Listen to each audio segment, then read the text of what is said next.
Jericho Rosales, may surprise daw para kay Janine? Hindi pa kinukumpirma ng aktor na si Jericho ang kumalat na balita na galing sa isang source. Ang sabi ay naghahanap daw ang aktor ng bagong bahay. At hindi lang basta bahay, future home. So ibig sabihin, may balak nang magpakasal ang dalawa. Sabi nga nila sa mga nakaraang interview, masaya sila sa piling ng bawat isa at komportable sila. Bakit nga naman daw patatagalin pa kung doon din naman ang patutunguhan?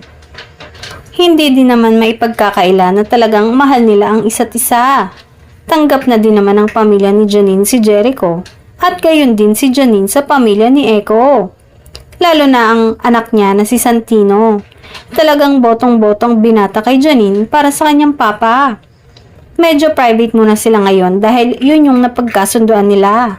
Para na rin sa ikabubuti ng kanilang relasyon.